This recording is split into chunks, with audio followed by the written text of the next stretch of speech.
7 सितंबर 2020 को the print में एक आर्टिकल छपा था। आर्टिकल का शीर्षक था why fewer Indians have joined ISIS, क्यों कम भारतीय आईसिस में शामिल हुए हैं। आर्टिकल में हैरानी जताई गई थी कि दुनिया में तीसरी सबसे बड़ी मुस्लिम आबादी वाला देश भारत, जिसने दशकों से घरेलू और पाकिस्तान समर्थित आतंकवादियों द्वारा आतंकवादी हमलों का सामना किया है, जो मुस्लिम बहुल कश्मीर में निरंतर उग्रवाद का गवाह रहा है और जिसकी राजनीति अभी भी मुस्लिमों के सवाल पर विभाजित है, कैसे वहां आईसिस और अल कायदा जैसे आतंकी संगठनों के लिए कम फॉलोअर पैदा होते हैं।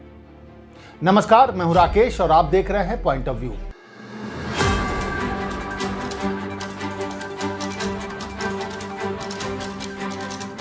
अगर 5 साल और पीछे जाएं तो 24 मई 2015 को लखनऊ विश्वविद्यालय में तब के केंद्रीय गृह मंत्री राजनाथ सिंह ने भी कुछ ऐसा ही बयान दिया था। गृह मंत्री ने कहा था कि भारत के मुसलमान राष्ट्रवादी हैं और उन्हें मैं धन्यवाद देता हूं। अगर इस देश के किसी मुसलमान ने आईएसआईएस से जुड़ने की कोशिश की है तो उनके परिवार ने ही उन्हें रोका और हतोत्साहित किया है। सरकार मानती है कि मुसलमान कभी भी आतंकवादियों के मंसूबों को पूरे नहीं होने देंगे। यह बयान केंद्रीय गृह मंत्री का था, तो मान लेना चाहिए कि वो पूरे देश की बात कर रहे होंगे। हालांकि अब वो न गृह मंत्री हैं और न अब उनकी पार्टी उनके इस बयान से सहमत होती। अभी तो उनकी पार्टी 5 मई का इंतजार कर रही है। 5 मई को देश में द केरला स्टोरी रिलीज होने वाली है। द केरला स्टोरी, इसके यूट्यूब ट्रेलर के डिस्क्रिप्शन के मुताबिक ये दिल को दहला देने वाली सच्ची कहानी है जो पहले कभी नहीं कही गई। एक खतरनाक साजिश का खुलासा जो भारत के खिलाफ रची गई है।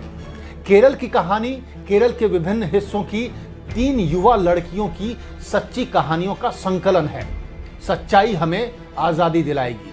हजारों मासूम महिलाओं का व्यवस्थित रूप से धर्म परिवर्तन किया गया, कट्टरपंथी बनाया गया और उनके जीवन को नष्ट कर दिया गया।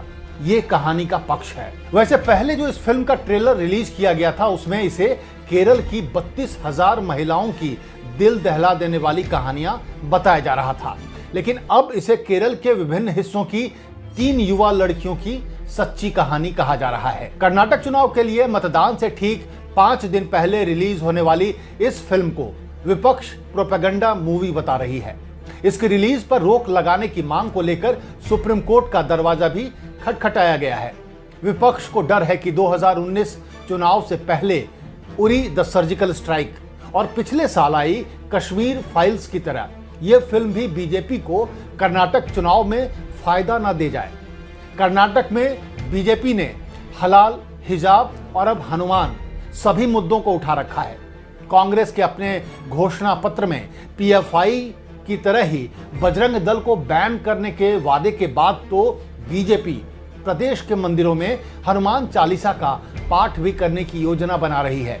इतना ही नहीं, बीजेपी ने कर्नाटक को भगवान हनुमान की जन्मभूमि बताया है और पीएम मोदी ने अपने भाषण में ये तक कह दिया है कि कांग्रेस भगवान राम के बाद अब भगवान हनुमान को ताले में बंद करना चाहती है। ऐसे में हिंदू लड़कियों को बहला फुसलाकर धर्म परिवर्तन करने और फिर आईएसआईएस से जोड़ने की कहानी बीजेपी के धार्मिक ध्रुवीकरण के एजेंडे को सूट करती है। बीजेपी को उम्मीद है कि कश्मीर फाइल्स, जो 2022 गुजरात चुनाव से पहले रिलीज हुई थी और जिसने हिंदू मुसलमान के बीच कश्मीर के आतंकवाद की कहानी को ऐसे बांट दिया था कि लोग ये भूल गए कि जब कश्मीर में आतंकवाद की शुरुआत हुई थी तब कश्मीरी पंडितों के साथ हजारों प्रो हिंदुस्तानी और अमन पसंद मुसलमानों ने भी अपनी जान गंवाई थी। वैसे केरल देश का अकेला ऐसा राज्य है जहां बीजेपी लाख कोशिशों के बाद भी अपने पैर नहीं जमा पा रही है। केरल चुनाव से पहले सबरीमाला के मुद्दे को बीजेपी ने खूब उठाया था, लेकिन हिंदू ध्रुवीकरण करने में वो वहां कामयाब नहीं हो पाई। लेकिन उसके बाद बीजेपी ने केरल राज्य को देश भर में ऐसे पेश करना शुरू कर दिया जैसे वहां इस्लामिक राज्य हो और वहां हिंदुओं के साथ जुल्म होते हो। बीजेपी का ये एजेंडा भी वहां फेल हो गया, तो अब बीजेपी वहां ईद पर मुसलमानों को और गुड फ्राइडे और क्रिसमस पर ईसाइयों के घर जाकर उन्हें गले लगाने का अभियान चला रही है। लेकिन ये अभियान केवल केरल के लिए है।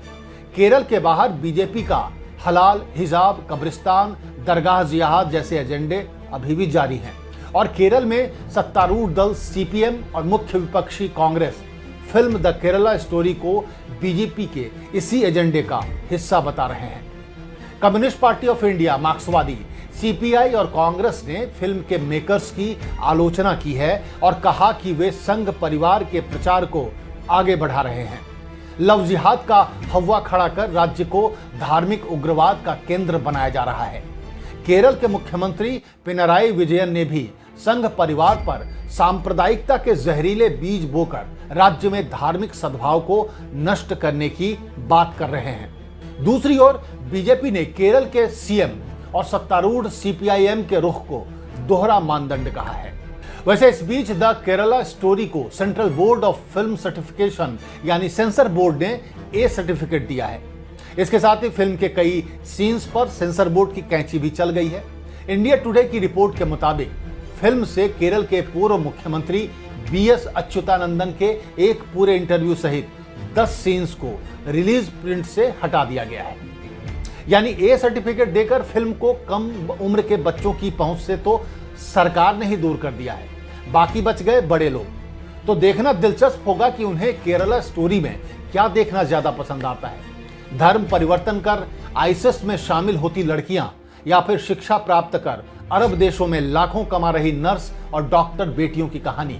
क्योंकि इस केरल स्टोरी के रिलीज होने से पहले पूरा देश जानता है कि केरल 100% शिक्षित राज्य है। यहाँ की बेटियां मेडिकल और शिक्षा के क्षेत्र में देश ही नहीं पूरे विश्व में अपनी जगह बना चुकी हैं। ऐसे में क्या एक फिल्म लोगों के विचार बदल पाएगी?